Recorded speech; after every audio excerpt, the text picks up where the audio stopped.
Bora lá, pessoal. Estamos hoje para mais um episódio do nosso podcast Bastidores. Eu sou Isaac Bertolini. Eu estou hoje com meu sócio também, Rafael Bernardes. Eu trago um podcast hoje muito interessante, que o título dele é Atitudes Vencedoras: o impacto de atitudes vencedoras em empresas de tecnologia.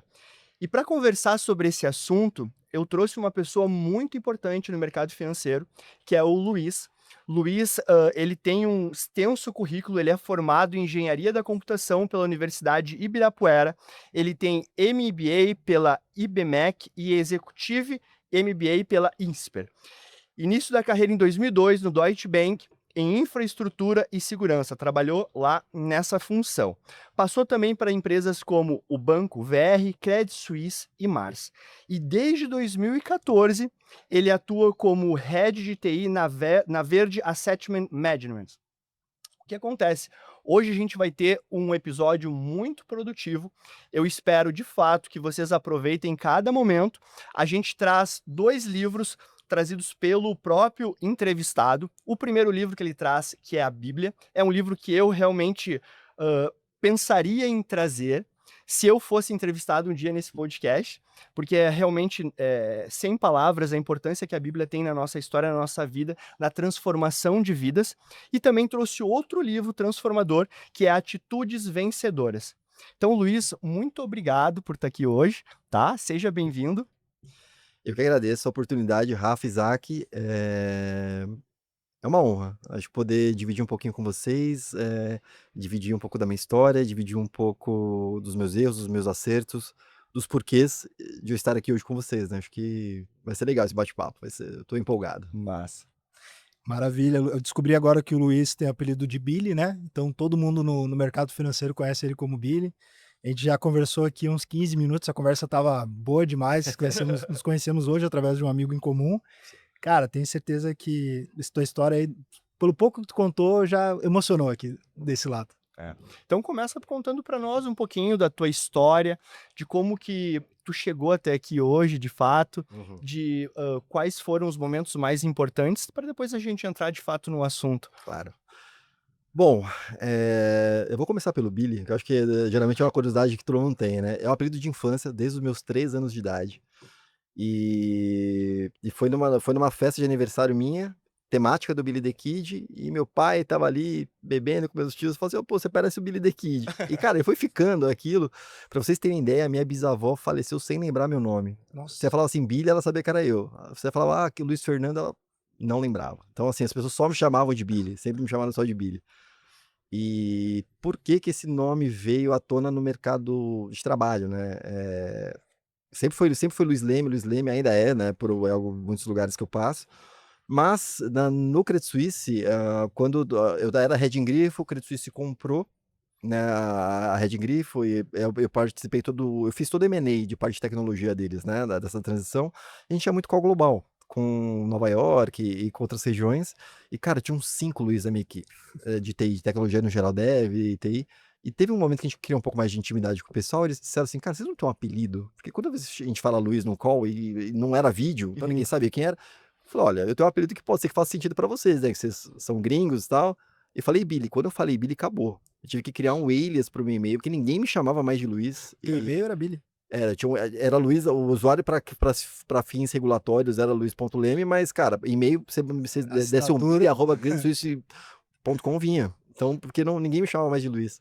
E na Verde não foi diferente, né, como eles me conhecem desde 2008, porque eu tô na Red Grifo desde 2008 que a Artus comprou, nós ficamos até ali final de 2014, com a hora que vence o contrato de não compete do Luiz, o Luiz quer montar a Redding Grifo dele de volta, que é a Verde. Então eu monto a Verde do zero com eles, foi nesse ponto. Então, na verdade, eu conheço eles desde 2008. Então a gente tem uma história muito grande juntos. Legal. E aí todo mundo é Billy. Às vezes o Luiz talvez não saiba, mas o Billy vão saber quem é. Tá Então certo. bom, falando um pouquinho aqui da minha trajetória aí de forma bem rápida, eu tenho 25 anos de mercado financeiro, mas na verdade eu trabalho desde os 11 com tecnologia, começando dando aula, antes do Windows. Eu dava aula de DOS, assim, ou coisas bem de dinossauro mesmo, e nunca tive outro tipo de trabalho se não fosse esse. Então acho que, né, veio muito no sangue, né, na veia. Em 2002 eu entro no mercado financeiro, né, passo tem uma rápida passagem pelo Deutsche, depois a passagem um pouco maior pelo Banco VR, e aí eu passo pelo assessment da Reding Grifo, que 2 meses depois vira Credit Suisse Reding Grifo, aí eu vou pro Banco Global. O desafio foi incrível por ter tido Foi no Brasil. Brasil, Brasil. mas tive muitas viagens para Nova York, foi aí que eu tive uma experiência mais internacional. Foi muito bom eles terem confiado na parte de fazer essa parte de M&A de tecnologia e ser a ponte entre as duas equipes, pelo fato de eu ser um cara muito easygoing, né? É difícil um cara de tech se comunicar bem, ser mais desenrolado nessa parte. Geralmente o cara de tech, quando é muito tech, o cara não consegue nem te dar bom dia. O cara olha para baixo, o cara não conversa e... Eu não sei se isso até cultural porque é realmente Cara, eu acho que é perfil, Isaac. perfil. E sinceramente, eu tenho amigos assim que são gênios, assim. Eu queria ser metade da genialidade do cara, só que o cara não tem esse skill. E talvez seja perfil mesmo, né? E aí deu tão certo que eu acabei ficando na equipe, né? Eles acabaram fazendo a absorção da minha posição e tiraram o Billy de lá, né? Enfim, acabaram fazendo os desligamentos. E então acho que esse foi um ponto muito importante da minha carreira. Então me trouxe maturidade, me trouxe casca, né? Porque não foi fácil, né? Ainda mais lidar com ego de pessoas e você conseguir impor a sua ideia no sentido técnico da coisa e eles abraçarem. Então acho que isso foi muito difícil, porque é top-down, quem tem que decidir é o global da empresa. Então nunca, você é a parte comprada, você nunca tá certo, né? Então é muito sobre isso. E eu tive um hiato no mercado financeiro, que isso eu acho que foi a melhor parte da minha vida profissional pensando em cultura. Quando eu estressei o mercado financeiro, que eu não quis mais, comecei a gente acho que vai chegar nesse tema, né? Comecei a orar para Deus, pedindo uma oportunidade, assim, eu não quero mais isso, tá me fazendo mal, e realmente tá me fazendo mal. E uma headhunter me achou, aleatoriamente, eu acho que não aleatoriamente, mas enfim, me achou sem eu ter procurado. Eu fiz uma reunião com ela, mas é para uma indústria alimentícia, não sei se é muito isso que você quer. Eu falei, não, é isso que eu quero. E não é em São Paulo. Eu falei, é isso que eu quero sair disso daqui. Duas coisas. Então eu fui para a Mars, foi o desafio que a Mars é a fabricante da M&M's, né, a fábrica fica em Guararema, então eu morei em São José dos Campos durante 1 ano praticamente, e foi a melhor coisa, assim, pessoal da minha vida, porque eu fui ali para liderar um time global de uma área de tech chamada Storage Backup. Então eu tinha funcionário na Rússia, na China, Estados Unidos e Brasil. Então, esse intercâmbio cultural e fazer essas pessoas se falarem minimamente, com dignidade, entenderem cada um ponto do outro, porque é muito difícil. Isso para mim acho que foi acho que o maior soft skill que eu criei foi ali, entre liderar pessoas e criar sinergia entre pessoas que não tinha nenhuma. Aí vocês me perguntam, por que você estava tão bom que você saiu? Foi aí que veio a Verde, né? Quando eu saí do Credit Suisse e fui para Mars, passados alguns meses, o pessoal me ligou e falou, olha, o Luiz quer a Reding Grifo dele de volta, vamos montar a Verde, você quer vir? Eu falei, não quero. Mas como não? Cara, não quero. Poxa, mas é o desafio legal. Não, mas vocês estão com problema, eu te ajudo. Me paga o almoço. Eu vou aí no final de semana, a gente desenha junto. E foi isso que aconteceu. A gente bateu um super papo. Eu tentei ajudar eles no que podia. E eles foram seguindo. Aí em julho eles fizeram outra tentativa. Eu falei, cara, eu tô bem aqui, eu não quero. O desafio é legal aqui. Eu achei tanto que ia dar certo que eu comprei um apartamento em São José dos Campos. Perdi uma baita grana. Porque eu tinha certeza que ia ficar lá. Porque eu sou um cara mais tranquilo, né? Não sou um cara do agito, né? Sim. Cara, não quis, não fui, não aceitei. Aí chegou em outubro e falou, mano, a gente pode conversar pessoalmente? Eu falei, pode. A hora que eu cheguei aqui, tava todo mundo na sala, falou, meu, você tem que vir. Aí me colocaram um desafio, aí eu coloquei 2 condições pra eles. Falei, por que eu saí do mercado financeiro naquela época, né? Porque o ambiente era inóspito, cara. Era muito ruim. Era um ambiente que não era saudável e me fazia mal. Falei assim, eu saí por causa disso. O que vocês estão me propondo aqui? A gente também não gosta. A gente vai te propor um outro ambiente. Isso é a premissa nossa de sócios para com a Verde. É um ambiente totalmente fora do que você já viveu. Falei, segundo, eu quero ter autonomia e liberdade para fazer o que eu acho que tem que fazer pela Verde. Sem restrição. Óbvio, tem um budget definido, né? Não é dinheiro infinito, mas sem minimamente que eu tenha liberdade para poder propor o que eu acho que tem que ser. E foi isso. Então me brilhou o olho porque eu teria uma chance de criar uma empresa do zero. Com as minhas diretrizes, com as minhas definições, o que eu achava certo, mesmo eu podendo errar ali na frente, mas seria um aprendizado meu, né? Então, esse foi o motivo pelo qual eu aceitei o desafio e cá estou até hoje. Que maravilha, que maravilha. Muito legal a história. Como é que foi nessa época que tu morou no interior, tu já era casado? Como é que era isso? Não, eu conheci a minha esposa mais ou menos nessa fase, eu saí de um pseudo noivado conturbado, e ela tinha se separado também de um casamento, e a gente acabou se conhecendo por conta do meu médico, né, outras coisas que eu já fiz na vida, eu já fui competidor de fisiculturismo. Nossa. Hobby, mas fui. E eu não sei se vocês conhecem o Paulo Musi. Claro, Sim, Com Paulo certeza. Musi, um grande amigo nosso até hoje. sério. E na época eu era muito mais próximo dele ainda por conta dessa preparação, ele que me preparou para o meu primeiro campeonato e cara, em 2013 ele já era um cara mais popular, mas não tanto quanto hoje, mas já era, né? Então, e já não conseguia responder mensagem direito e tal. E a minha atual esposa, ela fez uma pergunta lá no post dele e ele não respondia. Eu fui lá e respondi. A gente começou a conversar. E aí foi que a gente começou a se conhecer e tal. Aí ela parou de me responder, aí deu umas cobradas nela. Ela falou assim: se você me cobrar mais uma vez, eu vou te bloquear. Cara, beleza. Tá Tu não, tudo. só pra eu entender, 2013. e tu respondeu o post do Muzi, tu Exato. não sabia que era ela, tu Não. só respondeu porque tu queria ajudar a pessoa, e Exato. dali se desenvolveu um relacionamento. Exato. Aí Que massa. ela me deu uma cortada, aí depois de um tempo ela me perguntou alguma coisa sobre treino e tal. Eu falei assim: uai, você falou pra eu não falar mais com você? Ela falou: falei pra você não me cobrar. Magoado, magoado. Aí a gente saiu pra conversar e acabou ficando. A gente teve 2 pequenos términos, e quando eu fui pro interior, eu terminei pra ir pro interior, porque eu achei que ele fosse dar certo, Uhum. mas a gente não aguentou. Aí passou uns meses, a gente voltou à distância mesmo, ficamos um tempo à distância, e aí quando eu vim pra Verde, ainda ela falou: "Ah, a gente já vai ficar mais perto." Eu falei: "Eu acho que vai ser ruim no início, porque vamos montar a empresa do zero, eu não sei como que vai ser." E dito e feito, né, a gente se desentendeu, a gente ficou mais um tempo separado, e aí, cara, a hora que deu, assim, passou o calor da Verde, assim, né, meio de 2015 ali, abril, maio, eu falei: "Meu, o que que eu fiz?" Aí fui ajoelhar no milho. Fui atrás, não queria falar comigo, fiz um monólogo de 2 horas, e ela só olhou pra minha cara, assim, com o braço cruzado. "É isso, faz o que você quiser com essa história." Aí a gente voltou, e quando a gente voltou eu propus pra ela: "Não quero voltar a namorar, ou a gente volta e já vamos morar junto." Então foi assim, papum, voltamos já morando junto. A gente morava aqui num flatzinho aqui no Itaim mesmo, até me estruturar, porque eu voltei do interior, não tinha casa, não tinha nada, comprei apartamento do outro lado lá. Daí a gente foi estruturando a nossa vida e hoje estamos juntos, graças a Deus, até hoje. E é interessante essa questão, tu falou do fisiculturismo e me destaca um pouco eu acredito que é um dos esportes mais, se não o mais difícil do mundo, né, porque não é um esporte que tu entrega só enquanto tu tá desempenhando, né. E, então assim, é uma rotina, é Exato, constância, é é isso, todo dia, é isso. é aquela a dieta, é o sono, é o treino que dói, né, É porque isso, senão não desenvolve. perfeito.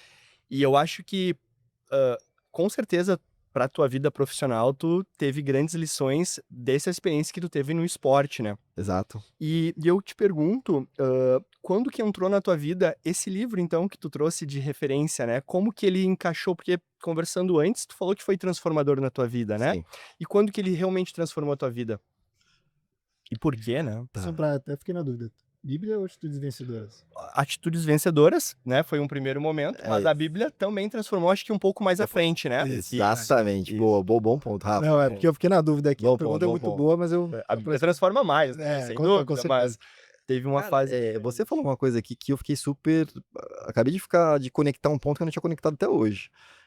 Quando eu decidi, falei assim: eu quero tentar, eh, ir para esse esporte." Falei: "Porque eu sou movido a desafio, cara. Eu não sou aquele tipo de pessoa que, hoje eu não tô fazendo nada, deixa eu aprender sobre alguma coisa." Geralmente eu vou por demanda, assim, então o meu desafio é esse, eu vou atrás até conseguir. Uhum. Então, também eu sou baterista, por exemplo, então quando eu comecei a tocar batera, eu sempre coloquei assim: "Não vou ser o baterista igual o cara da bandinha aqui do lado, não, eu pego o cara mais, por exemplo, sei lá, o Mike Portnoy, falo assim: "Cara, eu vou tocar igual esse cara, e Sim, vou me esfolar pra fazer." É sobre isso, tu compete contigo mesmo. a minha vida, sempre foi pautada nisso. E quando eu decidi, eu falei assim: "Cara, eu acho que eu queria tentar fazer isso", porque é um desafio muito grande, ainda mais quando você não tem uma genética 100%, e você fica olhando os caras assim: "Como eu chego nisso, como eu não chego?" E eu começo a estudar sobre aquilo. Foi muito, em cima desse livro do Atitudes Vencedoras, que é sobre mindset, é sobre como você se enxerga, como você se projeta, quais são as suas escolhas sobre o seu dia e sobre o seu futuro e o que você pretende com isso. Então, cara, eu acho que tem um pouco a ver, tá? Porque em 2004 que eu decidi fazer assim, cara, eu vou tentar isso aqui. Eu fui competir em 2015. Foram quase 11 anos de preparação. Nossa. Não é, não, por mais, eu vou usar química ou não vou usar química, não é sobre isso, é sobre Não. tempo de maturação do corpo. Porque não adianta você ter o volume e não ter uma definição, é sobre maturidade. E aí a gente traz isso não só agora, a gente faz um paralelo, maturidade de musculação, maturidade muscular, maturidade, cara, maturidade espiritual, maturidade do cérebro. Então você começa a criar maturidade de processos, de pensamentos, de atitudes, e conecta muito com isso. É maturidade do tempo que você viveu. Você precisou viver para criar casca, para criar ferida, para criar cicatriz, para que você pudesse ter atitudes melhores, atitudes vencedoras, Muito que legal. façam muito sentido nisso. Eu li ali, o livro começa justamente, o cara foi baleado, né? Sim. E aí ele vai pro hospital e ele mantém a atitude positiva, né? E aí quando ele tá na cama lá de cirurgiado, e os médicos olhando pra ele já preocupado, olha, não sei se vai sobreviver. Ele viu a cara dos médicos. Aí perguntaram pra ele, olha, tu é alérgico a alguma coisa? Ele Sim. sou alérgico a bala. É. E dá risada. Exato. E, cara, eu acho que isso comunica muito bem, assim. Uma das coisas que está no meu bloco de notas, de metas, e tá fixado aqui, acho que segundo post fixado, é tentar manter a positividade. Sim. E não é fácil, né? Porque o mundo não é fácil, a rotina não é fácil, e isso exige muita disciplina. Então, acho que tem muito a ver a tua atividade com a própria questão do esporte, com o próprio fato também, tu é baterista, né? Então, o Sim. baterista também tem um outro tipo de disciplina que precisa ser empenhado. Sim. Então, a gente estava conversando antes aqui, eu toco violão, né? Eu finjo ali que eu sei tocar e tudo mais, os bateristas não tem como fingir. O cara realmente tem que saber É isso. aquilo que ele tá fazendo, e o cara ainda escolheu, depois me corrija se eu estiver errado, mas é heavy metal, que é uma das questões mais difíceis aí para se encarar a Exato. bateria. Então eu achei muito legal o livro, assim, e me fez refletir bastante sobre positividade, né? E me fez refletir como é que eu tô nesse ano, porque eu botei no início do ano a meta de positividade, como é que já estamos chegando no fim do ano, né? Como é que eu enfrentei essa positividade, baseado em todos os desafios que sempre vão existir, Sim. né? E como encarar esses desafios com positividade, né? Exato. Eu lendo o capítulo sugerido, né, foi o 8º, né, quando eu comecei, eu pensei, mas talvez tenha um pouco de negação da realidade, porque uma atitude sempre positiva em relação à vida, ela pode se tornar uma negação da realidade, né? Eu estou com um problema, e tu fala, não, olha, na verdade não estou com esse problema, eu vou pensar positivo. Né? Mas no desenvolvimento do capítulo, tu começa a entender que o ponto não é esse. Não é tu negar, por exemplo, a existência do medo, que inclusive o medo é uma ferramenta saudável de proteção do teu corpo, né? Para tu conseguir também não te colocar em situações que vão te trazer um malefício. Mas o grande ponto-chave realmente como eu encaro a vida numa perspectiva geral, porque nós somos a média das nossas atitudes. Então não adianta eu pensar, vamos supor, no próprio fisiculturismo, trazendo, que eu acho interessante, olha, eu vou fazer uma dieta, eu não treino há 20 anos, então esse mês eu vou fazer 30 dias de dieta.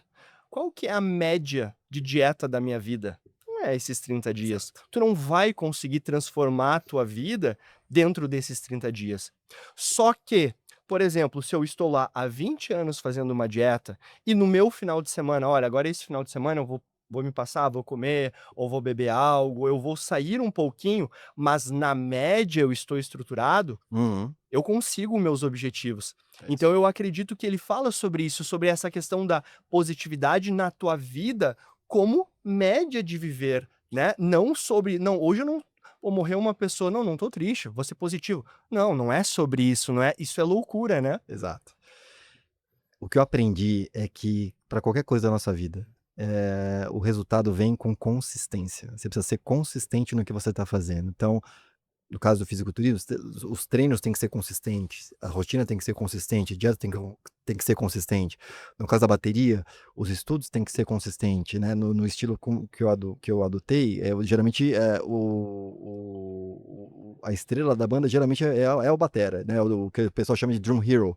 Porque o cara faz as coisas absurdas, rápidas e tal. Então, aquilo só sai com consistência, de estudo, de persistência naquilo. E transpondo isso para a carreira é a mesma coisa. Não tem como você ser bom numa coisa se você não tiver insistência e consistência naquilo porque você está aprendendo e acreditando naquilo que você está fazendo também. Então, você tem que acreditar naquilo. Por exemplo, pô, eu tinha 65 quilos e eu falava, pô, eu quero ser um fisiculturista. Qual que era a chance, se alguém olhasse para mim, de ser? Eu fui melhor? Certamente não fui.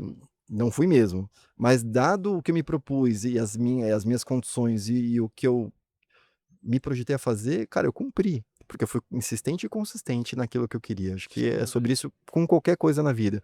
Manter a família, manter princípios. Cara, todos os dias a gente passa, e aí é um pouco do lance da Bíblia, né? A gente passa por provações, nós somos imperfeitos.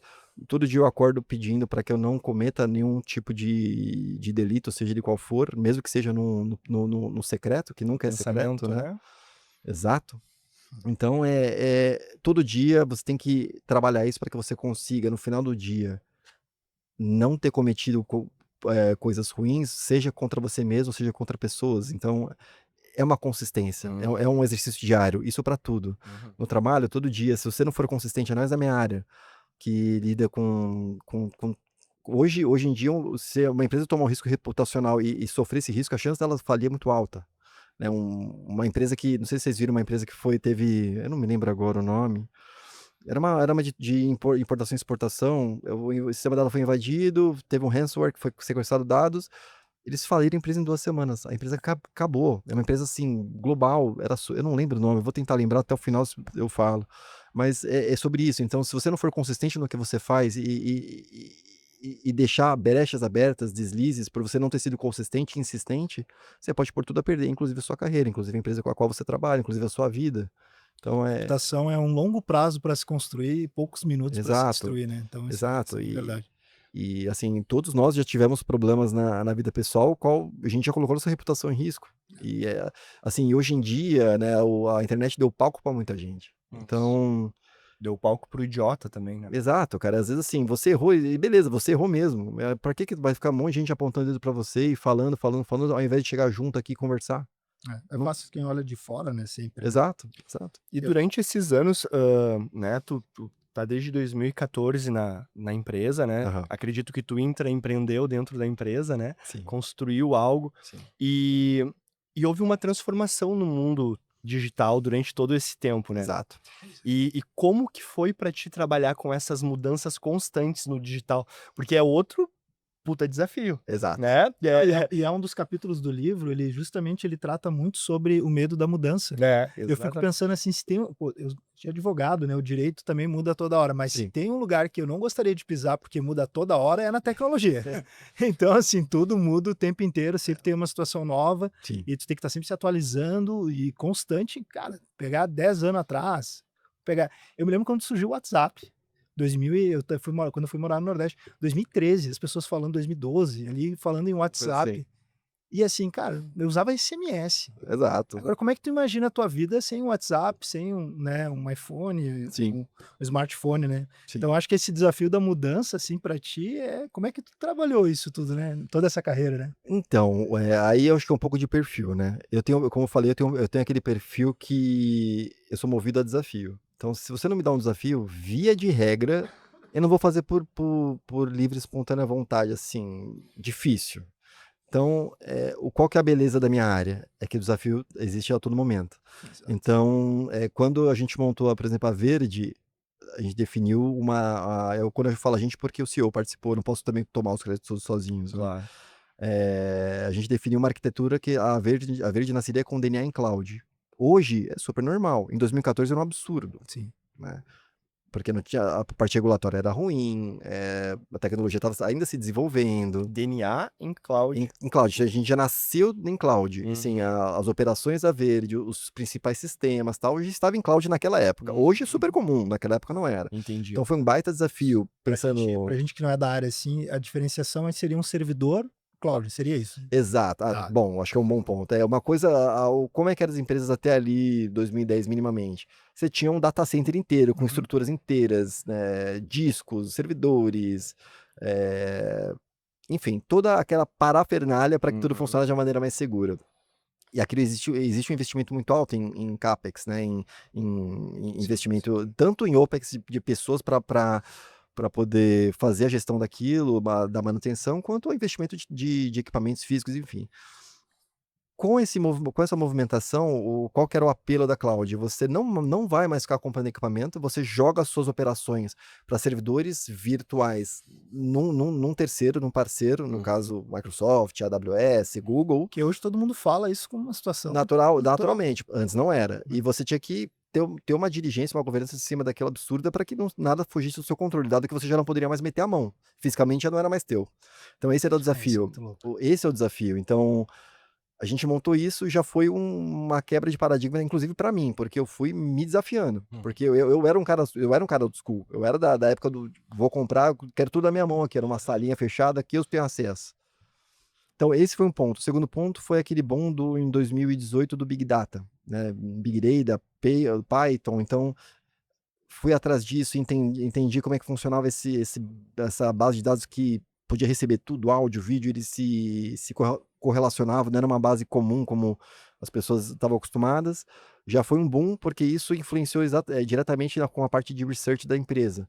Como que eles fariam isso para melhorar a qualidade e a velocidade do research da equipe para poder dar insumo para a parte econômica. Só para esclarecer, né? A gente é advogado. Né? Tá. Esse boom do Big Data de 2008 é como... 2018. 18. Isso. 2018 é como utilizar toda a informação disponível. Seria isso? Exato. Não? Porque qual que foi o conceito? Antes nós tínhamos uma base de dados que você só armazenava ali texto puro, e os seus sistemas ali dentro da sua empresa, tal, algo mais assim. Com o passar do tempo, bases maiores foram sendo criadas, tecnologias foram criadas, metodologias diferentes foram criadas.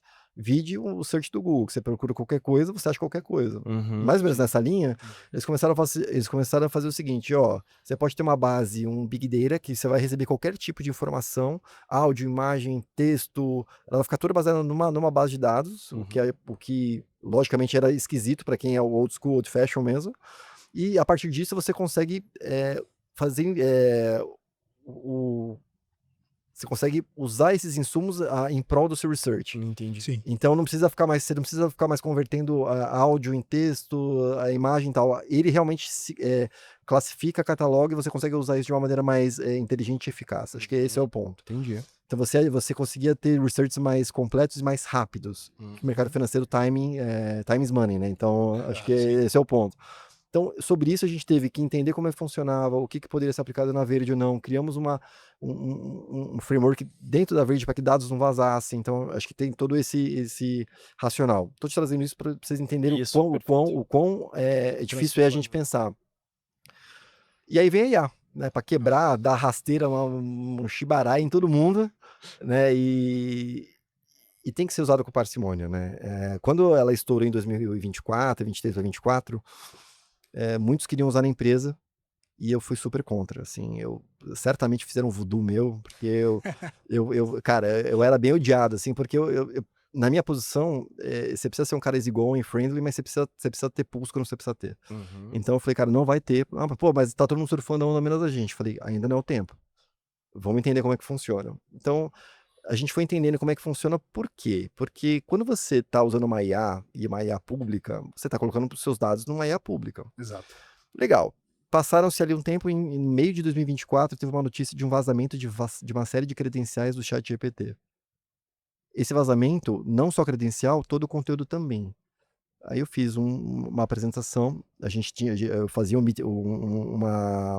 Cybersecurity Day ali, junto com Compliance na Verde, e trouxe o caso para eles. Olha, aconteceu isso, vazaram essas credenciais. Imagina se nós tivéssemos colocado nossas informações da Verde em... Aí tu deu aquela risada. Eu tinha razão. É sobre isso. Imagina se tivesse colocado contratos de fundos, sei lá, alguma coisa do tipo, para agilizar a sua operação de alguma maneira e vazasse tudo isso agora.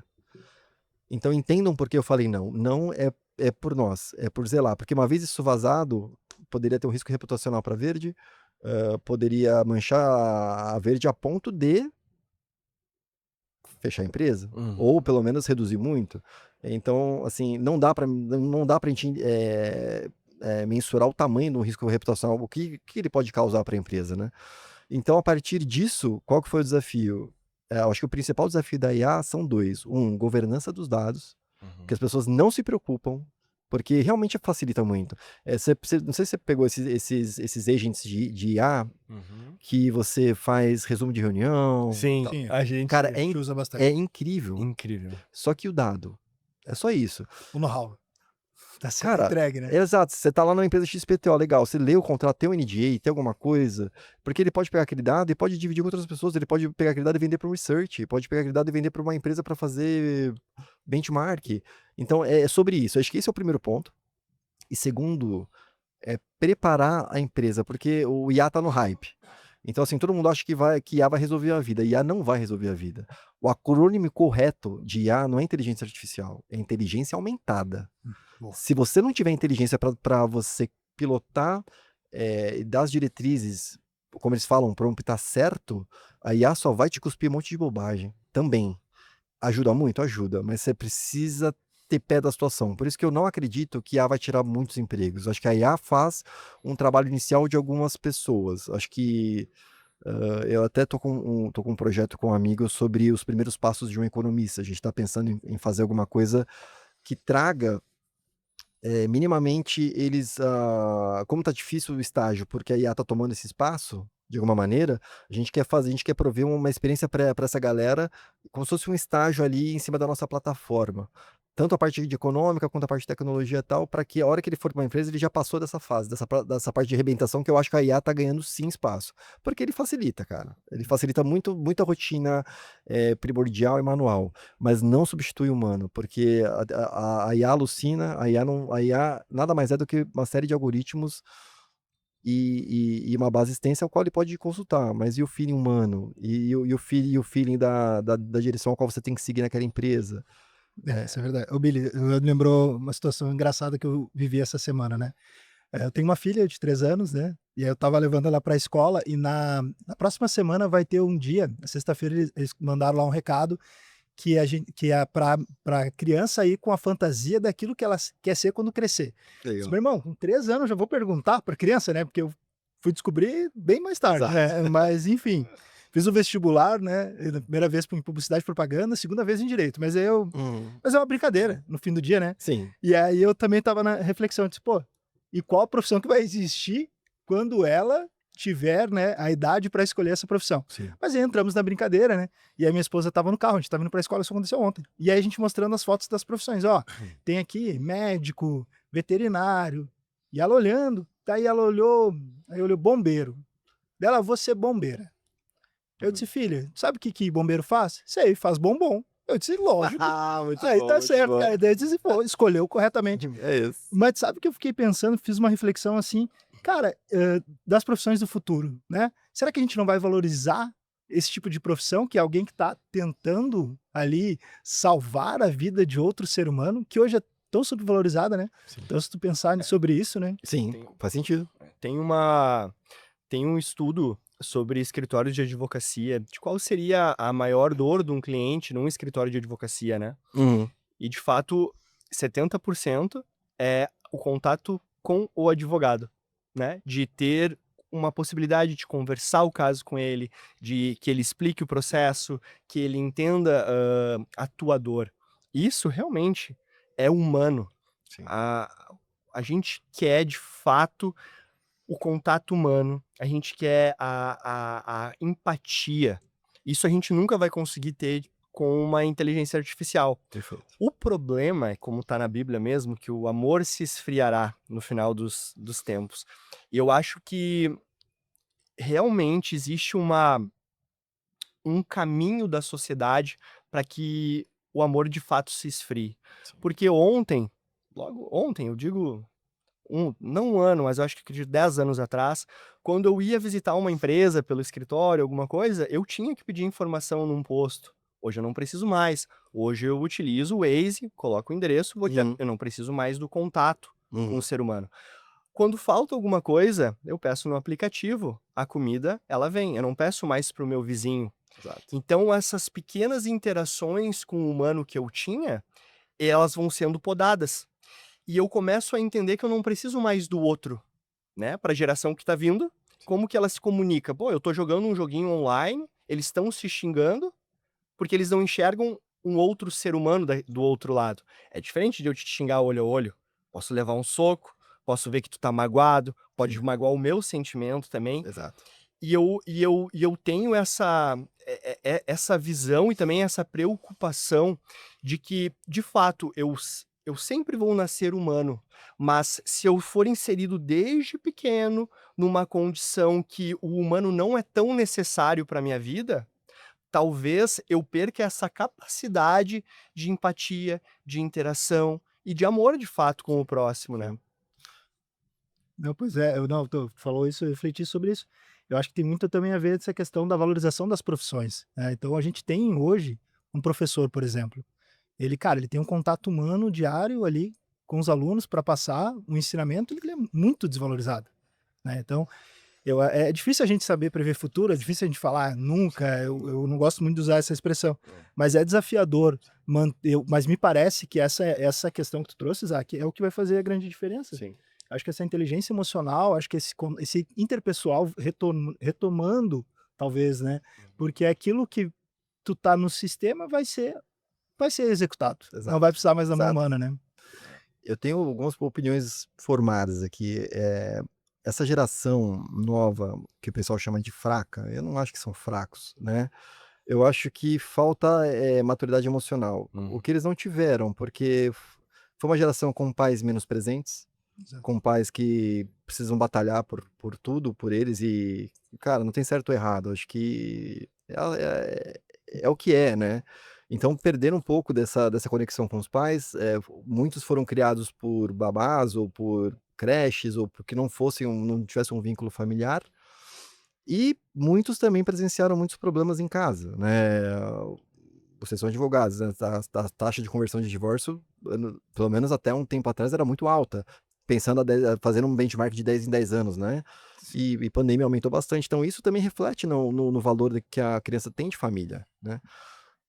Por que que eu tô dizendo tudo isso? Porque eu tô com um filho de 6 anos, Uhum. e a gente fez questão da minha esposa criar meu filho.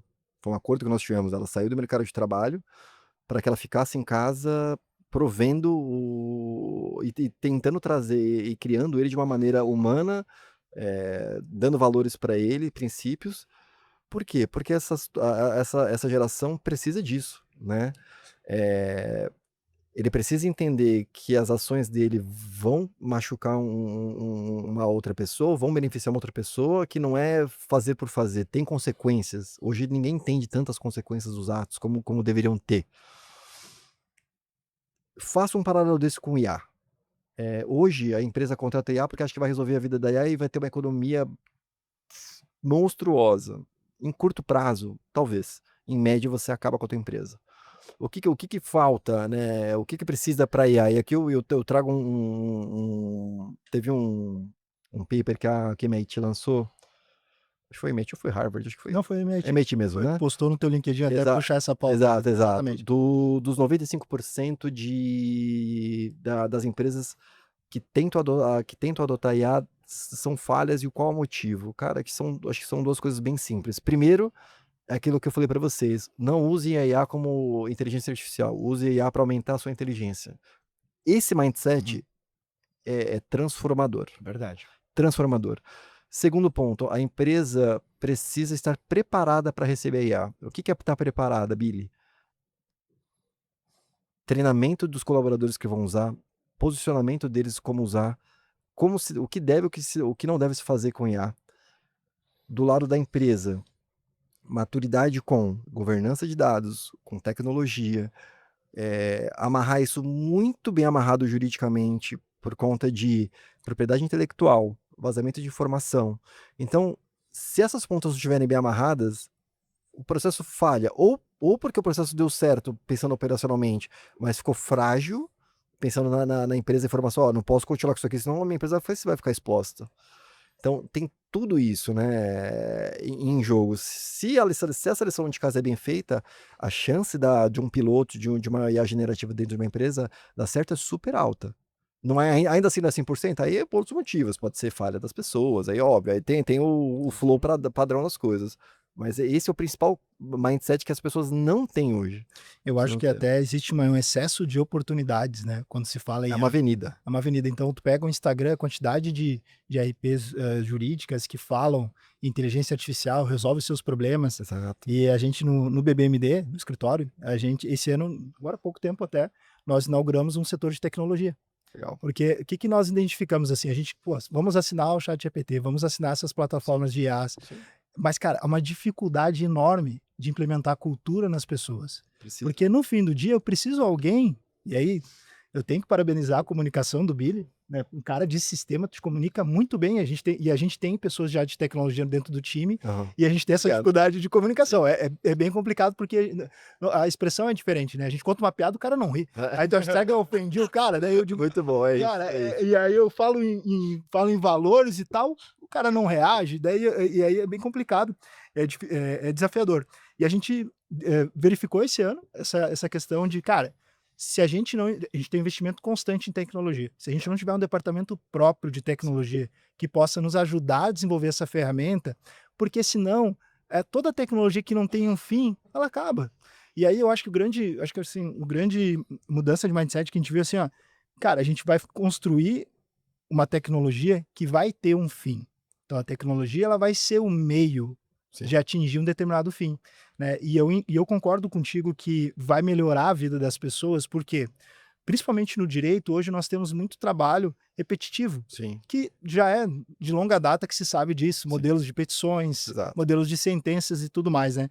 Então me parece assim que quem saber apertar os botões é isso que vai fazer a diferença, né? Então, o colaborador que tiver o brio de querer saber o que está acontecendo, de querer saber como se usa as tecnologias, de estar atualizado com esse monte de informação e conseguir canalizar isso de forma inteligente, esse colaborador, esse trabalhador, ele nunca vai estar fora Sim. do mercado, né? E para as empresas também, eu vejo que existe muitos profissionais no mercado que eles se tu conversar com eles, eles prometem que eles te levam para a lua com a IA, né?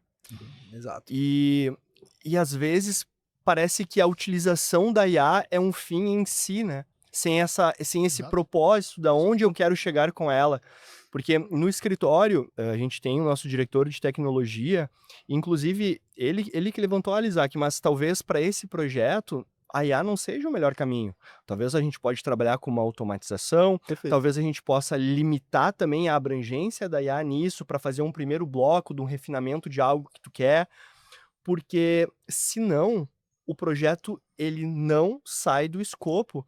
E quando tu te dá por conta, passou 1 ano, tu gastou 1.000.000 É isso. e nada aconteceu. E aquele profissional que te prometeu aquele serviço, o fim dele não é entregar realmente o valor, é entregar um trabalho. Gerar demanda. Gerar Gerar demanda que É não vai ter fim, né? Assim, você tem que entender assim, não tem que ter IA, por ser IA. Acho que isso aqui são 2 pontos. O que as empresas têm que entender hoje é que você ter um CTO, você ter um C-level dentro da empresa, com esse olhar de tecnologia, hoje é essencial. Hoje não é, as pessoas viam muito isso, porque o cara custa muito caro. Então, não é sobre isso, é sobre dar o guidance da empresa, o direcionamento da empresa para os próximos anos, inclusive. E tudo muito dinâmico e muda, tem que ter um cara que sabe o que tá falando e sabe que tá olhando para isso. Porque às vezes tem um CEO da vida, um CEO que tem um bom olhar para tecnologia, mas ele não olha para aquilo. Ele é um cara que é descolado, mas não é um cara que ele é o cara daquilo. E hoje em dia você tem que ter esse cara. É o conhecimento. Porque assim, é o valor que você tá agregando na empresa, investido aqui no board da empresa, no nível de diretoria C-level, que vai trazer uma escalabilidade para tua empresa muito maior. Se o cara fizer o trabalho dele direito, tudo bem, tem esse ponto. Mas, mas é sobre isso. E IA por IA, eu posso dar um exemplo muito, muito prático que a gente teve na Verde. Nessa jornada de IA, a gente vai surfar IA, legal. O que a gente quer com isso?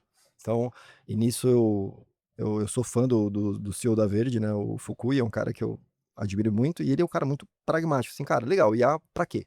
Se é pra fazer nada, eu não quero ter. Então, a gente vai fazer o quê? A gente vai ter IA pra fazer uma melhora na eficiência da equipe de research, para reuniões, para dinamizar reuniões, mas como a gente faz de uma maneira segura, eficaz, com eficiência operacional, esse é o ponto, eficiência operacional. Então, o nosso produto ali não foi contratar ou a gente desenvolveu, contratou a IA XYZ, não.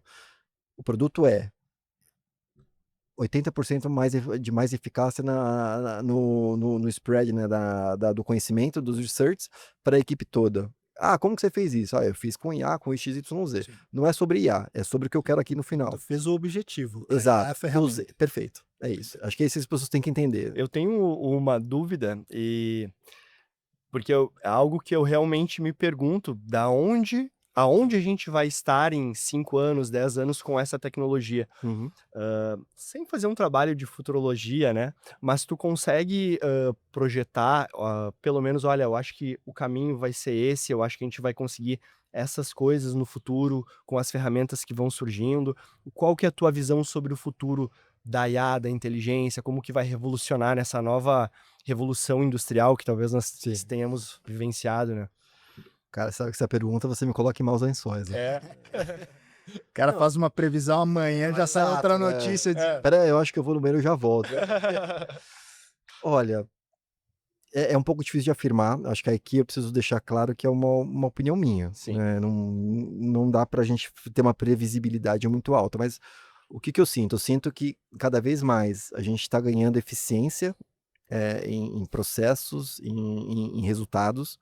Esse caso que eu dei, um simples caso que eu dei desse aumento de eficiência nos research, acho que aumenta a capacidade de spread da informação para todo mundo, Uhum. que consequentemente as pessoas ganham mais tempo hábil para fazer mais coisas. Então, não é que se você facilita um trabalho, você dinamiza um trabalho, e aquele tempo fica vago para a pessoa poder relaxar, estudar. Então, é algo assim, tem tempo livre, vou fazer mais coisas, vou produzir mais, vou produzir mais. Então, eu acho que a gente tá nessa produção incansável. Eu acho que a IA é um hype, sim, ela veio para ajudar muito, mas assim como o boom imobiliário, que Uhum. teve o pau e quebrou, minha opinião é que a IA vai fazer isso e não vai quebrar, mas acho que ela vai dar uma caída porque as pessoas vão começar a pôr o pé no chão e falar, peraí, eu não posso substituir todo mundo por isso. Uhum. Eu acho que eu tenho que ter as pessoas que deveriam ser substituídas, elas devem ser treinadas e adaptadas para usar isso, para que a gente possa produzir mais coisas e também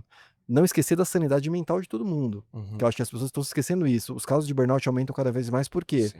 Porque você está aumentando cada vez mais o seu poder de processamento. Uhum. Cara, o que eu demorava dias para fazer, a IA tá fazendo para mim em 10, 15 minutos, que é ler textos gigantes e dando os principais pontos. Ainda assumindo que a IA deu uma alucinada e perdeu 10% ali dos pontos bons, pô, eu tenho 90% dos pontos que eu perderia dias lendo em 10 minutos. Eu faço um paralelo com vocês com os processos. Geralmente processos são extensos, muitos são muito mais do mesmo, mas cada juiz faz um deferimento diferente a cada caso. Nossa, a gente tem um desafio enorme de conseguir padrão em decisões judiciais para usar a IA como ferramenta de. Então, eu acho que vai ser o padrão é difícil, que vocês vão conseguir fazer um standard, assim, um baseline disso é isso. Todos o resto tem que ser tratado ali na exceção, e talvez a exceção pode ser por tecnologia, ou talvez a exceção tem que ser tratada por um olhar clínico humano, técnico, né? Eu me pergunto sobre o homem médio, né? Como que o homem médio, porque ok, alguém que quer de fato aumentar a produtividade, alguém que de fato quer desenvolver a sua empresa, alguém que quer realmente expandir seu conhecimento, crescer na vida, transformar a sua vida, a ferramenta da IA, dessa expansão de, de mente, digamos, ela super útil, né?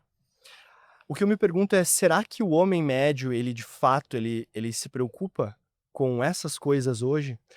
Será que o que ele quer, talvez, ele não quer trabalhar, porque é o que se vê hoje, trabalha o dia inteiro, volta para casa, não quer colocar uma inteligência, um óculos 3D que tire ele daquela realidade que ele está inserida e jogue numa realidade que ele possa ser, de fato, quem ele de fato quer ser, talvez?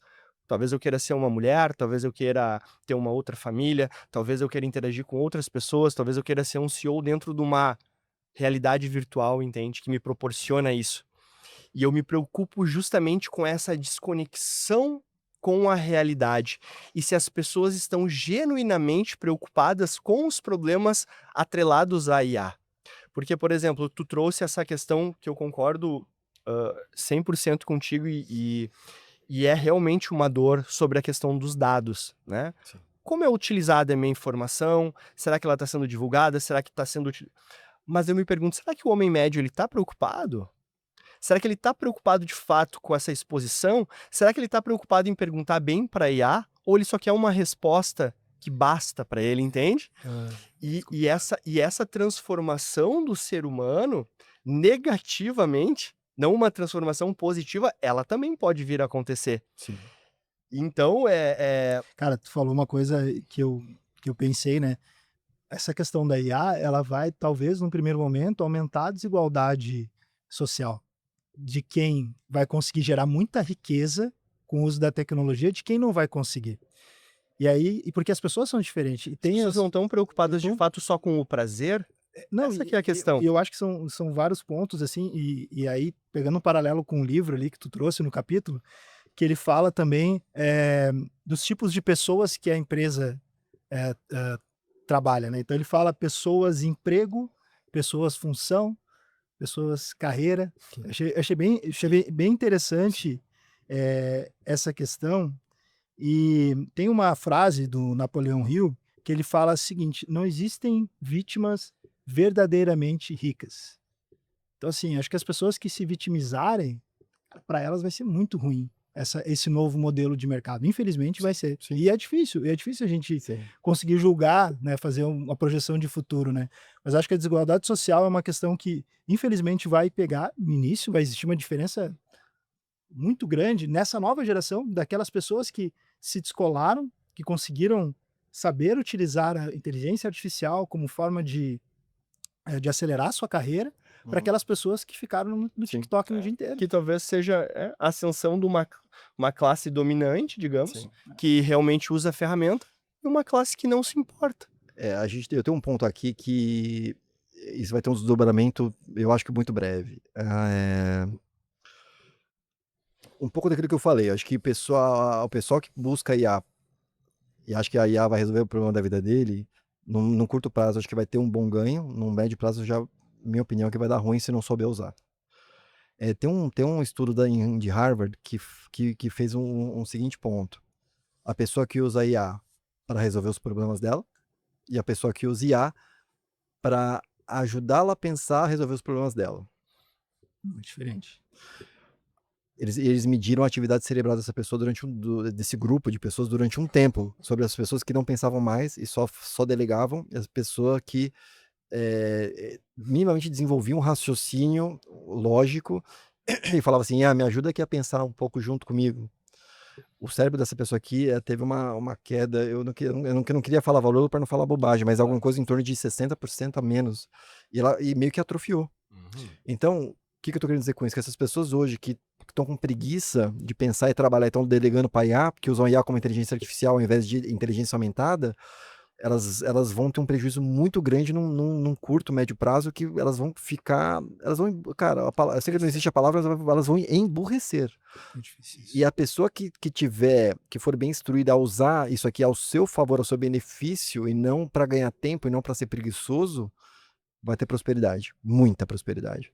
Só que a pessoa tem que entender que a IA não faz tudo, né? Infelizmente eu vejo isso em todos os lugares, no trabalho, no MBA, que não deveria, e tem muito, é raro, mas acontece todo dia.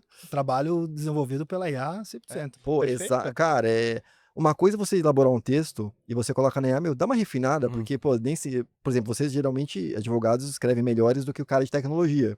Isso é verdade.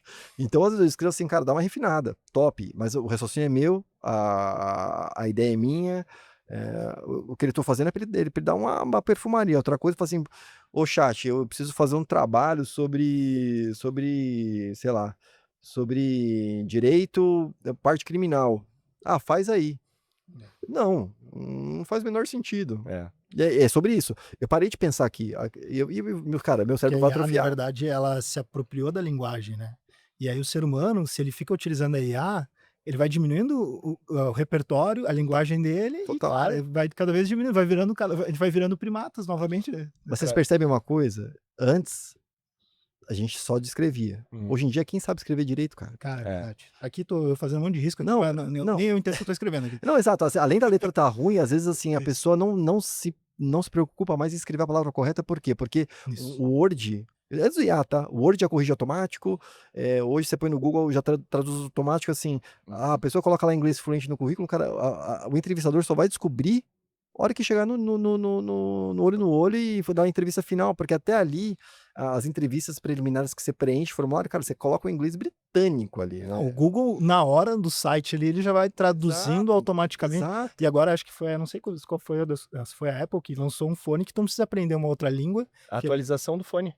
que É ele a vai atualização atualizar, nova do ele fone. automaticamente ele vai Ele escuta, tu fala em Ele faz um alemão, ponto, ele já faz um ponto aqui ele traduzindo. já traduz para mim no meu idioma e quando eu falo já joga pro teu fone a tua cara, língua. infelizmente, sempre fala do bril, né, que é um tema que a gente sempre trata no escritório como cultura da empresa, de valorizar as pessoas que têm um bril, que vão atrás, que querem aprender, né, porque é aquilo, tu não precisou criar inteligência artificial, só precisa aprender a utilizar. É O isso. cara tirou do zero esse negócio. Tu vai aprender a usar a inteligência artificial. Sim. Mas, assim, às vezes a experiência nos mostra que é mais fácil eu explicar o direito para uma pessoa da área de tecnologia do que eu explicar a tecnologia para alguém do direito. Porque, Sim. naturalmente, a coisa está começando agora, né? Então, Sim, você sim. vai ter uma curvatura diferente que hoje, que nem, por exemplo, meu avô sabe usar o WhatsApp, internet. Imagina quantas gerações ele viveu e ele usa super Exato, bem o Google, a internet, ele pesquisa. Então, exato. naturalmente, as pessoas vão se apropriar do conhecimento. Mas, infelizmente, hoje, nós temos essa realidade que possa vir preocupar, principalmente, aí eu queria puxar um paralelo aqui, na questão familiar, né? Sim, Puxar um pouquinho, falar um pouco da tua história familiar, assim, ele comentou conosco, que tu tem um filho que sim, nasceu bem na época da pandemia, né? exato. Como é que foi isso? Desafiador, né, acho que foi desafiador, assim, o meu filho nasceu em julho de 19 e quando ele estava com 8 meses, 8 para 9 deu lockdown, né, foi em março ali, final de fevereiro, março, e foi na pandemia. Cara, assim, o que eu percebi disso é que como as pessoas, via de regra, vestem máscaras para que a vida possa fluir, né, porque muitos amigos, infelizmente, muitos amigos, que estavam casados durante a pandemia se separaram porque não aguentou a convivência com a esposa ou com os filhos ou com a rotina. Mas essa é a vida, né, acho que a gente quando a gente casa, quando a gente quer ter um filho, a gente tem ônus e bônus, né, o ônus é aguentar o tranco também, uai, tem dia que não é muito bom, tem dia que é difícil, e tem dia que você tem que tocar o barco, e as pessoas, com essa geração descartável, né, hoje em dia você não arruma mais uma televisão, ela quebra, você joga fora e compra outra, né. Uhum. Tudo Isso. bem, acho que isso é para tudo, as pessoas têm feito isso com relações, às vezes uma amizade acaba porque o outro errou e o outro errou mesmo, Uhum. tudo bem, o cara é passível de erro, por mais sacanagem que pareça ser, você não sabe do outro lado o que trigou aquilo, mas as pessoas não conversam mais, elas te descartam, elas te Uhum. bloqueiam, ou fazem aquele linchamento virtual, porque pessoalmente ninguém fala, é muito difícil. Eu acho que poderia falar, porque às vezes um problema se resolve, talvez não conserte, mas se resolva, Uhum. né, você consiga falar, consiga ouvir o que precisa ouvir. Então, a pandemia me mostrou muito isso, que as pessoas, na verdade, aquela felicidade toda da relação, do casamento, da família, seja lá o que for, nunca foi verdade, porque a pessoa passava 90% do dia fora, Exato. né, e os 10% que estava ali estava dormindo, ou era um final de semana o qual eles tinham uma babá que cuidava de tudo e ia lá jogar o tênis dele e tal, e não tinha aquela convivência assim: vou estar junto com a minha família de corpo e alma". Por isso que você falou da fuga, né, fazendo um paralelo da fuga dos celulares e do óculos 3D, que o cara Uhum. pode querer ser um CEO fora. Cara, é sobre isso, a fuga também tá aqui, a fuga tá no dia a dia, Com né. certeza. O ser humano, ele sempre vai ser ser humano. Então não adianta a gente construiu uma sociedade e as gerações novas, inclusive a nossa geração, ela tem uma convicção que o que se foi conquistado ele é mantido. Mas não, a gente está sempre a uma geração de uma ditadura, da perda de liberdade, Exato, da morte, de uma exato, câmara de gás, né. exato. E como que eu construo uma sociedade que vai manter esses princípios que a gente conseguiu lutar e trabalhar para que eles estejam vigentes hoje? Eu tenho que manter a mesma base de construção que se tinha, puxando para um lado do conservadorismo, Sim, anos atrás. exato. Por quê? Por que que se tinha aula de caligrafia? Ela tinha uma razão. Não é para escrever bonito somente. É porque quando tu trabalha aquela forma, tu desenvolve algo dentro do teu cérebro que vai ter implicações em outras faixas da tua vida. Sim, é isso. Então, quando eu abandono essa interação entre humano, né, eu não te vejo mais. Porque quando eu tô conversando contigo, a linguagem falada, ela é muito menor, Sim. né. Eu tenho a linguagem da expressão, eu te olho no Corporal, olho, body language, né. perfeito, eu consigo entender: "Opa, ele não gostou disso, Sim, então eu vou por aqui", sim, e a gente vai tateando. sim, E esse desenvolvimento cognitivo, ele começa lá desde a criança. sim. E se a criança perde esse contato, ela perde essa capacidade. E daí fazendo um link de fato com o livro em relação à questão do medo, como o medo ele é saudável, o medo que não é saudável é que ele não tem base com a realidade, que ele se torna uma covardia, por exemplo, Exato. que é o medo de encarar a realidade. Só que se eu não tenho mais o contato com a realidade, os meus medos, eles se tornam muito maiores do que de fato eles são. Sim, E daí eu tenho uma sociedade, uma nova geração com ansiedade, que nem tu exato. falou, É, com a maioria dos burnout. problemas, elas acontecem só na nossa cabeça, né. Elas já chegam a acontecer, né. Por Exato, quê? Porque perfeito, Rafa, a gente perfeito. acaba tendo essa desconexão com o mundo real. E eu acredito que, tu contou também que tu teve essa experiência positiva em relação à tua família na pandemia, Sim, né, no meio de um transtorno global de tristeza, de sim, morte, sim, mas foi um momento de conexão, né, sim, de transformação De também, exato, religião, né. de Religião de religião, é. religar, né. exato, E daí exato. eu te pergunto de fato de como que então a Bíblia entrou na tua vida, nessa tua caminhada, né? Legal.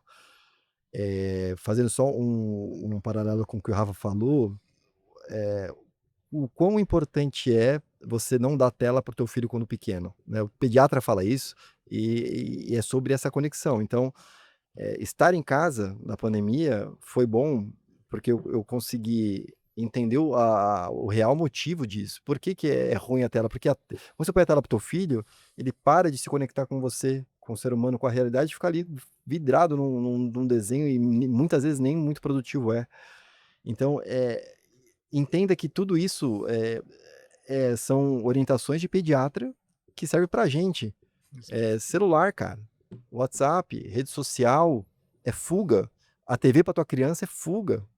Então, Dopamina barata, né. exato, exato. Dopamina de 3 segundos barata que Então, assim, No escuro. estar em casa ali e o nosso a nossa meta era não dar tela para o Mateus e tudo mais, foi assim, foi difícil, porque, é difícil entreter a criança o tempo todo. nossa, muito Muito difícil. muito difícil. Tem hora que você até apela, mas, assim, uma coisa é um tempinho do dia, outra coisa é o dia todo. Então a pandemia mostrou muito isso, e foi difícil, porque tive que conciliar trabalho, tive que conciliar, essa parte de criação do meu filho que eu tinha o dever de participar, além do prazer, é um dever, assim. Então, de novo, não é todo dia que são flores, tem dia que o pau tora, né, que o tempo fecha, e faz parte. E conectando com o que ele me falou, foi sobre isso, estava passando por uma série de problemas ali, durante a pandemia, de relações e tudo mais, eu estava realmente começando a espanar, acho que de fato, acho que essa é a palavra. E como a gente estava respeitando a pandemia 100%, problemas que aconteciam ali fora, de casa, eu sabia do problema, o problema me envolvia e não podia fazer nada, porque eu não tinha isso aqui, eu não tinha olho no olho. E aí vinha o linchamento virtual, ou então vinha bloqueio, ou então você não podia, resolver a situação porque a pessoa não conseguia falar com você não conseguia falar com a pessoa, e aquilo foi me internalizando e eu fui o quê? Descontando em quem? Em pessoas que estavam perto de mim. E na pandemia você não tinha para onde correr, não tinha com quem falar, era só dentro de casa, né, só falava o telefone, uma coisa e outra aqui, uma videochamada, mas nunca é a mesma coisa. E eu comecei a procurar mensagens positivas, ligando um pouquinho com o livro, assim, eu preciso tentar me elevar, me reconectar. A minha essência é essa, eu não posso me conectar com o Billy que tá aqui nesse padrão, fazendo esse tipo de coisa. E me veio uma pregação de um pastor, né, da igreja a qual eu faço parte hoje, e assim, que fica muito clichê falar isso, mas parecia que ele estava falando comigo. E de fato, assim, tudo que ele estava falando, parecia que ele estava falando assim: "Então, Billy, sabe o que está acontecendo? É isso, isso, isso". Cara, eu desabei, eu chorei, eu desaguava e a minha esposa me olhava e não entendia muito o porquê. E aí, eu comecei a acompanhar, acompanhar, acompanhar, até a hora que eu entendi que fazia sentido eu me ligar a Deus sem qualquer tipo de intermediário. Foi aí que veio a Bíblia, né, acho que é sobre esse ponto. Eu sempre fui um cara religioso, eu tive diversas religiões na minha vida, respeito todas elas, acho que não tem certo ou errado, tem no que você acredita. O que eu entendo hoje é que tem que te ligar ao único Deus. Seja como você acredita, o nome que você der, acho que o Deus é único, né, essa é a minha crença. E aquilo começou a me tomar de um jeito, e quando você começa a ler a palavra, e você começa a pensar em tudo que você fez antes disso, você fala: "Meu, não é possível que eu estava fazendo tão errado, achava que estava tão certo". Então, foi uma transformação, é um brainstorm, assim, é uma chacoalhada que você dá, é uma situação que te tira da zona de conforto, mas que só uma pandemia pode fazer isso por você. Então é só no as piores fases da minha vida foram as fases as quais eu mais aprendi. Acho que nem sempre eu consegui me redimir a tudo, eu acho que tem coisas que eu me arrependo, não, tem muitas coisas que eu me arrependo, mas tem muita coisa legal que eu plantei, semeei e colho. E aprender com os erros e você seguir em frente, com positividade, e não é mascarar o teu erro. É você assim: "Cara, eu hoje não quero mais ser essa pessoa". De Acordo escolhendo não ser essa pessoa, acordo escolhendo ser uma pessoa um pouco melhor, cada vez melhor um pouquinho, cada vez melhor um pouquinho, cada vez melhor um pouquinho. Você vai continuar errando, você vai continuar nem sempre fazendo as coisas mais certas, mas certamente se você continuar com esse mindset, você vai ser um pouquinho melhor. E a pandemia me trouxe isso, porque é um caos que gera dentro de você, e todo mundo passou por isso, e cada um lida de um jeito. Tem gente que ao invés de resolver a situação dentro de casa, porque um casamento eu entendo que é uma coisa séria, não deve ser descartada, prefere separar, ao invés de chegar a resolver. Então uma situação de um amigo, de um desentendimento, prefere descartar ao invés de resolver. Um filho prefere, colocar uma TV e deixar ele parar de fazer aquilo, ao invés de sentar com o seu filho e corrigir e brincar com ele de uma outra forma. Então eu acho que a pandemia me trouxe muito isso. Eu vi, tu falaste, né, não é mascarar o erro, né, e eu acho que isso é muito poderoso. Jesus mesmo falou, né: "No mundo tereis aflições, mas tende bom ânimo, Exato. eu venci o mundo". Então ele veio à Terra para nos dar essa lição, né, que a gente tem que ter uma visão, uma atitude vencedora Exato, dentro das adversidades, porque as adversidades elas são uma oportunidade para tu se transformar. exato, E é ali que tu vai escolher. exato. Que nem o Rafa trouxe no exemplo, na história que é contada no livro, ele percebeu que os médicos estavam desacreditados. Por isso que ele fez a piada, não foi em vão. Exato. Ele estava em conexão com o mundo, com a realidade. Ele falou: "Não, eu vou mudar essa forma de pensar deles, porque senão eles vão me operar E vão me deixar morrer. e vão me deixar morrer, Exato. porque eles já tomaram a decisão É que isso, tomou". é sobre isso, é sobre isso. Interessante. E é interessantíssimo E esse é esse difícil uma ponto. positividade sem a própria cultura da fé. Porque no fim do dia, a positividade também é um traço de Cara, esperança, né? baita ponto. E É eu sobre acho que isso. e eu acho que é sobre isso. E eu acho que às vezes, e aí pegando também um gancho com o que o Isaac falou sobre a sociedade, sobre as gerações, né, sobre aquilo que valores que nós vamos passar, e eu acho que, essa modernidade que muitas vezes deu as costas para aqueles valores que foram construídos na Bíblia, que é o livro mais importante da humanidade, né. Exato. E eu espero que realmente hoje eu acho que existe um movimento contrário. Eu acho que a gente está olhando de novo para a religião. Isso. Eu acho que por muito tempo a gente substituiu a religião por ideologia, né, então tu passou a ter uma ideologia em vez de uma religião. Perfeito. Isso foi um erro Grotesco, brutal, grotesco. A porque religião da ciência, a religião da ciência ou a ideologia né. que é voltada com uma caixa pronta, porque existia uma grande crítica, né. Qual era a crítica de quem era contra a religião? Olha, porque tu vai estar bitolado, tu tá limitado àquilo ali. Mas às vezes pessoas... Eu criticava isso, tá? Não, Eu era esse cara. eu acho que todo mundo Eu era já esse cara. criticou Eu era isso esse de alguma cara. forma. Eu era esse cara. Mas no fim do dia, o que que tu começa a notar as pessoas? Elas saíram, então, do escopo da religião, que traz valores, para se escravizarem em ideologias. E elas entenderem que aquilo que é o correto, que aquilo que é o certo, que foi trazido por um próprio humano, em vez daquilo que vem do divino. E, Eu acho cara, que esse é um ponto. e sabe por que que eu julgava? Porque eu nunca tinha lido. Aí eu com as minhas metas malucas, lá na pandemia, eu falei, cara, a hora que eu me conectei com tudo e tal, eu falei, eu vou ler a Bíblia. Eu li de cabo a rabo, sei lá, em 2 meses. Eu fui lendo. Não absorvi tudo, obviamente que não, mas eu entendi o porquê que eu criticava e o quão errado eu tava. Porque não é sobre crítica, não é sobre você critica a pessoa que ela tá bitolada porque você se vê naquela pessoa de alguma maneira. Acho que tudo que você faz para as pessoas é o reflexo do que você é, cara.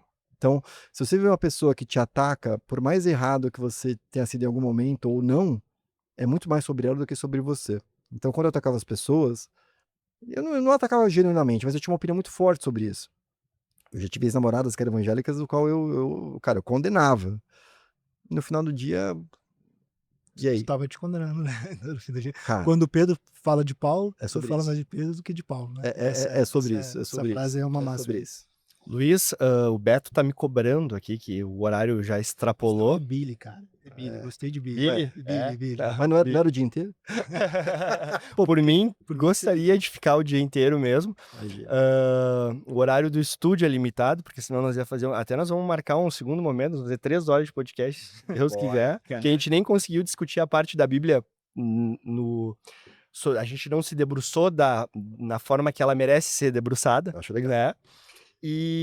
Mas eu desde já gostaria de te agradecer por ter vindo, ter dedicado. Eu sei que tu é um profissional de gabarito super corrido, né? Ficar 1 hora sem mexer no celular aí com a gente, né? Isso Cara, é uma tortura. é uma tortura, né? E eu queria, para encerrar, perguntar se tu poderia deixar uma mensagem para quem está nos assistindo, o que que tu gostaria de dizer para fazer esse fechamento? A gente tinha na Verde a gente tem um quadro ali que a gente traz pessoas de fora para entrevistar, mas pessoas aleatórias. Por exemplo, o Rubinho Barrichello já foi lá falar sobre a vida dele, trajetória, é muito legal, né? E um dos sócios lá da Verde, que é o Luiz Parreiras, que é um cara que eu admiro demais, ele criou uma pergunta-chave icônica para as pessoas, que ele sempre diz assim: qual foi o maior gesto ou a maior gentileza que fizeram para você na sua vida, assim? E é algo que é uma pergunta que, cara, foge de qualquer padrão e princípio, né? Então, o que eu posso falar para as pessoas que estão nos assistindo seja essa pessoa que faz gentilezas para as outras pessoas. O mundo hoje está muito difícil de você ter uma relação honesta, relação que eu digo não marido e mulher, relação geral, entre empregado e empregador, entre amigos, entre famílias, entre irmãos, né? Tem muitos irmãos que não se falam hoje por conta de política, puta bobagem, né? Porque no final do dia tá todo mundo aí lascado, né? Então, seja essa pessoa que faz a gentileza para que você marque essa pessoa e no dia que ela estiver num podcast como esse, ela possa falar: olha, o que mais marcou na minha vida foi que o Billy fez isso por mim um dia, ele foi generoso, assim como muitas pessoas foram generosas na minha vida, né? Eu perdi meus pais em 22, com uma diferença de 70 dias entre um e outro, e eu tive um hiato ali de quase 70 dias na Verde, eu não conseguia processar muitas coisas, né? Eles simplesmente me deixaram em casa, e quando eu voltei com as portas escancaradas. Qualquer outra empresa, qualquer outra, teria desencanado. Ou minimamente já teria um plano B. E eles não. Eles me deram a mão, eles não soltaram a minha mão. Então, se eu pudesse falar alguma coisa sobre gentileza, eu falaria sobre eles, e é o que eu gosto de fazer por todos ao meu redor. Assim, eu tenho trabalhos voluntários no qual eu faço coaching para pessoas que não têm, que passam por problemas financeiros e têm ali uma situação vulnerável na sociedade. Eu faço coach para trazer essa pessoa para o mercado financeiro, para o mercado de trabalho, desculpa. Eu sou voluntário na minha igreja, o qual eu também faço liderança de pessoas, preparo pessoas. Então é sobre isso, é gentileza. A gentileza vai gerar gentileza, eu acredito muito nisso. que o mundo vai ser melhor com esse tipo de atitude. Então, Eu acho que atitude vencedora, né? exato, eu acho que tanto gentileza, quanto positividade contagia, Sim. né. No fim do dia, eu acho que é isso. É Cara, isso. muito legal, nos conhecemos hoje, mas dá pra ver a tua energia aqui, a tua energia, boa. a tua atitude positiva e foi realmente contagiante aqui nesse bate-papo. Começou um pouco antes, tô muito Sim. feliz com a tua presença aqui. Obrigado por dedicar Obrigado. 1 hora sem celular. Eu sei que é Imagina, difícil. eu que agradeço, foi um prazer, Foi um uma prazer honra. mesmo, cara. Muito bom, muito bom. Parabéns pela tua história. Então, gente, esse foi mais um episódio do nosso podcast Bastidores. Acredito que ele foi enriquecedor. A gente conversou sobre tecnologia, sobre Deus, sobre o futuro e sobre temas tão importantes. E a gente encerrou com uma pitada maravilhosa sobre gentileza. Então, se vocês viram em valor no nosso trabalho, gostaram desse conteúdo, por favor, compartilhem, nos sigam nas redes sociais e também aproveitem os próximos episódios. E um grande abraço.